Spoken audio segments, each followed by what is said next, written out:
Dodo TV.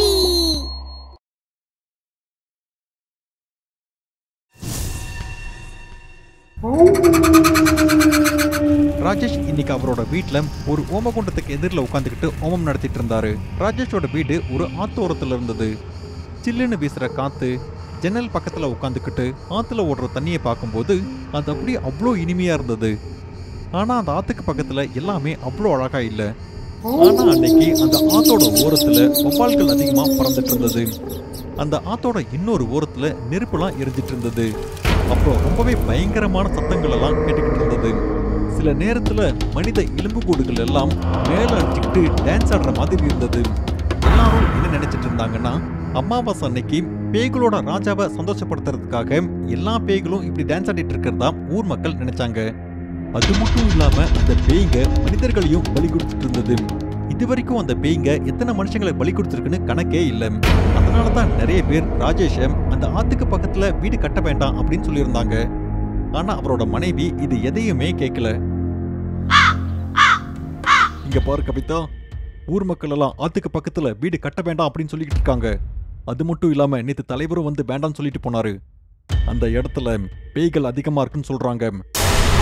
போது சும்மா இருங்க. இந்த மாதிரி மாடர்ன் வேர்ல்ட்ல கூட நீங்க பேயெல்லாம் நம்புறீங்களா? ஐயோ, ஆனா ஒன்னும் ஆகாதுங்க.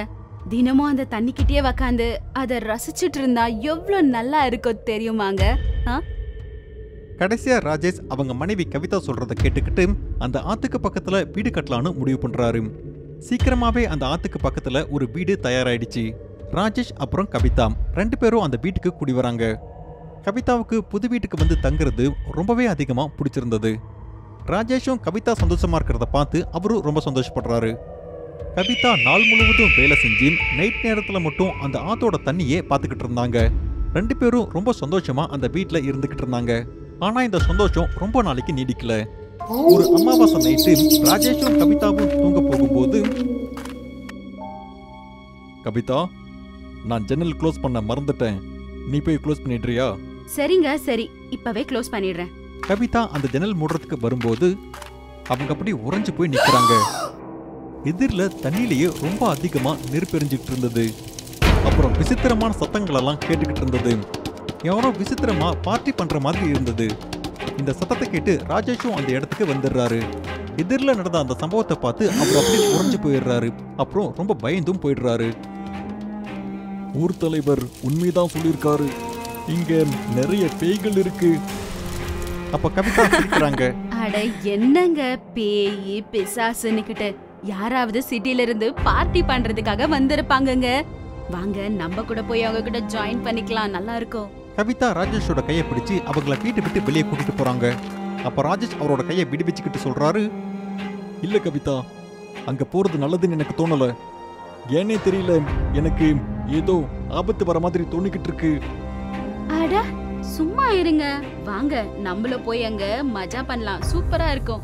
விருப்பமே இல்லாம ராஜேஷ் கவிதா கூட கிளம்பி போறாரு. அவங்க ரெண்டு பேரும் அந்த இடத்துக்கு போன உடனே அங்க நடந்ததை பார்த்து அப்படியே உறைஞ்சு போயிடுறாங்க.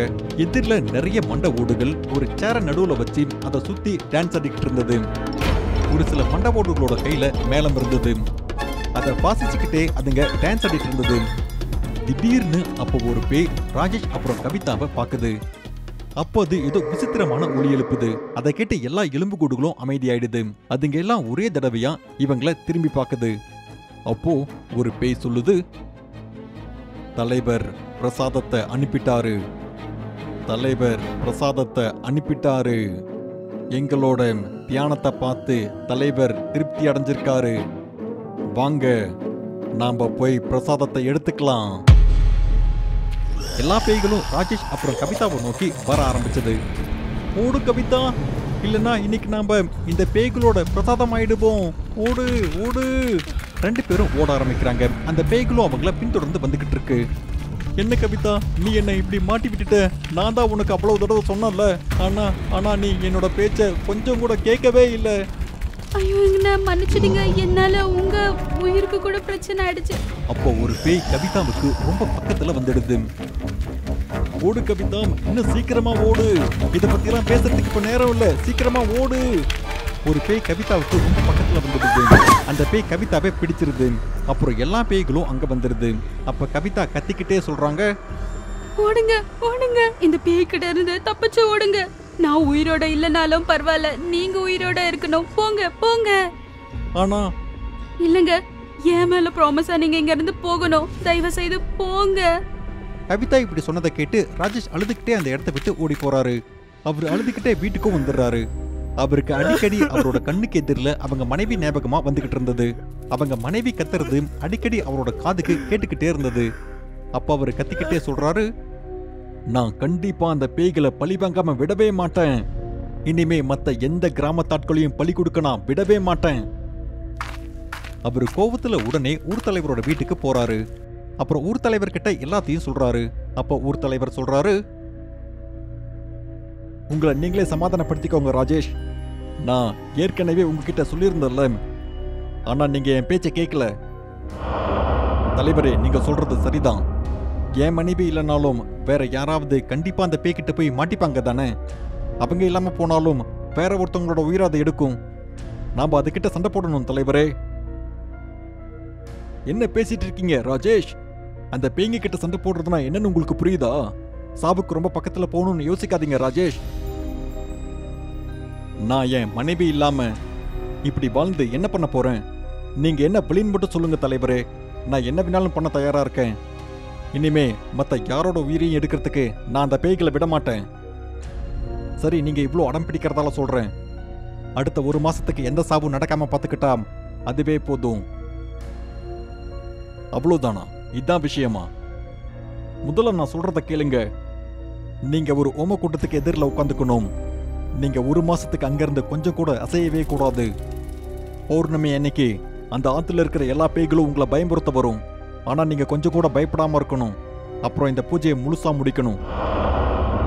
நான் இதை பண்றேன் தலைவரே, நான் பண்றேன். நல்லா யோசிச்சுக்கோங்க ராஜேஷ். ஏன்னா நீங்க கொஞ்சம் தடுமாறினாலும் எல்லா பேய்களும் உங்களை பிரசாதம் நினைச்சு சாப்பிட்டுடும். என்ன நடக்குதுன்னு நானும் பார்க்கறேன் தலைவரே. நீங்க இப்ப முடிவெடுத்துட்டீங்க, பாத்துக்கோங்க. அப்புறம் இன்னொரு விஷயம் சொல்றேன். நீங்க அந்த இடத்துல இருந்து அசையாத வரைக்கும் அந்த பேய்களால உங்களை எதுவும் பண்ண முடியாது. அதால எந்த ஒரு நிலைமையிலையும் அசையாம இருங்க. இன்னைக்கு அந்த மாசத்தோட கடைசி நாள். மெதுவா இருட்டிக்கிட்டே வந்தது. அந்த ஓமம் முடியறதுக்கு இன்னும் கொஞ்ச நேரம் தான் மீதி இருந்தது. அப்போ அந்த ஆத்துல இருந்த எல்லா பேய்களும் அந்த ஓமகுண்டத்துக்கு அக்கம் பக்கத்துல வந்துருது. வந்து ராஜேஷை தொல்லை பண்ணிக்கிட்டே இருந்தது. ஒரு சில நேரத்துல பாலை கொண்டு ராஜேஷை வெட்ட வந்தது. அப்புறம் ஒரு சிலது பெரிய பெரிய பல்லு வச்சிருந்தது. ஒரு சிலது பயங்கரமான முகத்தை கொண்டு பயமுறுத்திட்டு இருந்தது. ஒரு சிலது விசித்திரமா நடந்துகிட்டு இருந்தது. ஆனா ராஜேஷ் கொஞ்சம் கூட அசையல. ரொம்ப தைரியத்தோட அவர் அந்த பூஜையை பண்ணிக்கிட்டு இருந்தாரு. அப்ப அவருக்கு எதிரில் அவங்க மனைவி கவிதா வந்துடுறாங்க. அவங்களுக்கு நாலா பக்கமும் நிறைய பேய்கள் சுத்தி நின்றுட்டு இருந்தது. அவங்க ரொம்ப சத்தமா கத்திக்கிட்டு இருந்தாங்க, என்ன காப்பாத்துங்க, காப்பாத்துங்க, இவங்க என்ன சும்மா விட மாட்டாங்க, என்ன காப்பாத்துங்க. ராஜேஷ் அவங்க மனைவி கத்துறதை கேட்டு கொஞ்சம் தடுமாற ஆரம்பிக்கிறாரு. அவங்க மனைவி கத்துறத அவரால் தாங்கிக்கவே முடியல. அவர் அந்த பூஜையை விட்டு எல்லணும்னு முடிவு பண்றாரு. அப்போ ஊர் தலைவர் அந்த இடத்துக்கு வந்துடுறாரு. ஓமகுண்டத்துல இருந்து எல்லாதீங்க ராஜேஷ், அது உங்க மனைவி இல்ல, அவங்களும் ஒரு பேயா மாறிட்டாங்க. இந்த பூஜையை முடிச்சு இந்த கிராமத்தை எப்படியாவது காப்பாத்துங்க ராஜேஷ். அப்ப கவிதா ஒரு பயங்கரமான பேயா மாறிடுறாங்க. நீ தப்பிச்சு வந்துட்டியா? உன்னை எப்படி சும்மா விட்டுருவோம்? உன்னை சும்மா விட மாட்டோம், உன்னையோ சாகடிப்போம். அப்ப கவிதா ஊர் தலைவரோட தலைய 2ஆ வெட்டிடுறாங்க. ராஜேஷ் பயந்துகிட்டே அந்த பூஜையை பண்ணிக்கிட்டு இருந்தாரு. அந்த பூஜை முடியும் போது எல்லா பேய்களும் எரிஞ்சிட்டு இருந்தது. எரிஞ்சுக்கிட்டே அந்த இடத்தை விட்டு காணாம போயிடுச்சுங்க. அப்ப கிராமத்தாட்கள் எல்லாம் அந்த இடத்துக்கு வராங்க.